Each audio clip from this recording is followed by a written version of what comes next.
Hi, welcome to Audacity investments.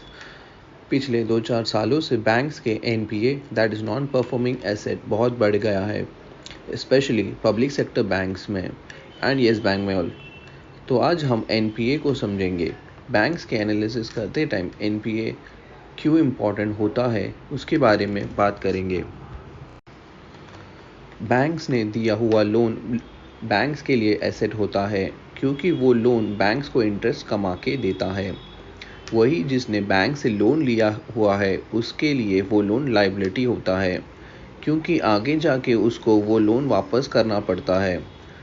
जब loan का interest and principal amount time पे जाते हैं तो उस लोन को स्टैंडर्ड एसेट कहते हैं। अगर बोरोवर यानी जिन्होंने बैंक से लोन लिया है वो लोन की इंस्टॉलमेंट यानी ईएमआई भरने की तारीख के बाद 90 दिन तक पे नहीं करते हैं तो उसके बाद उस लोन को एनपीए यानी नॉन परफॉर्मिंग एसेट कहा जाता है। एग्रीकल्चरल और कुछ स्पेसिफिक लोन के लिए एनपीए के अलग अलग क्राइटेरिया होता है।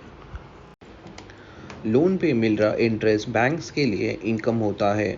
जब कोई लोन बैंक्स के लिए इनकम जनरेट करना बंद कर देता है तो वो लोन बैंक्स के लिए एनपीए हो जाता है।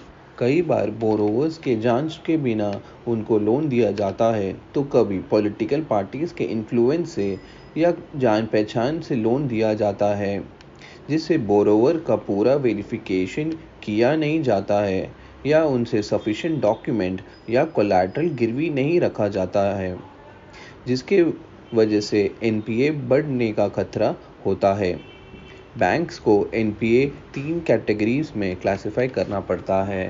पहला सब स्टैंडर्ड एसेट्स, दूसरा डाउटफुल एसेट्स और तीसरा लॉस्ट एसेट्स।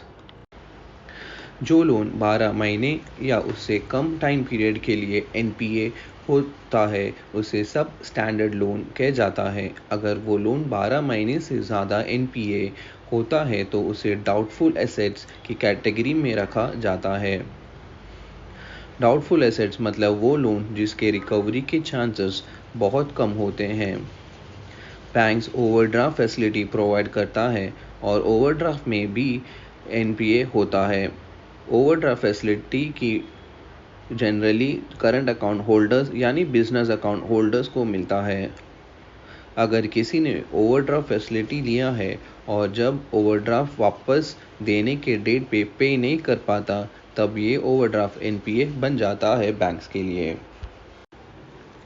कोई लोन एनपीए होने पर पैसा रिकवरी करने का बैंक्स के अलग अलग अप्रोचेस यूज़ करती हैं, जैसे कि बोरोवर जो भी चीज़ कोलैटरल यानी गिरवी रखा है उसे बेचकर पैसा रिकवरी करता है।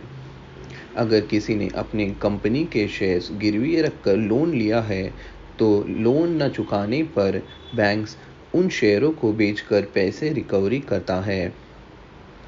ज़्यादा एनपीए होने के वजह से बैंक्स के पास फंड्स की कमी हो सकती है जिसके वजह से उनकी लोन देने की कैपेसिटी पे फ़र्क पड़ सकता है। इसलिए बैंक्स के एनालिसिस करते टाइम एनपीए देखना बहुत ज़रूरी है। एनपीए के जुड़े कुछ रेशियोज होते हैं जैसे कि NPA ratio, provision coverage ratio etcetera. मेरे अगले वीडियो में हम इन रेशियो को अच्छे से समझेंगे। आज के वीडियो में अगर आपको कुछ डाउट्स है तो प्लीज़ कमेंट सेक्शन में लिखिए और मैं जल्द से जल्द रिप्लाई दूंगा। Thank you.